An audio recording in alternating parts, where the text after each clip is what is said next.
அஸ்ஸலாமு அலைக்கும் வரஹ்மத்துல்லாஹி வபரகாத்துஹு.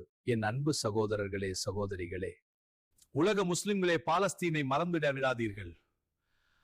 அது ஒரு மக்களின் வலி, அது ஒரு தாயின் கண்ணீர், அது ஒரு குழந்தையின் அழுகை.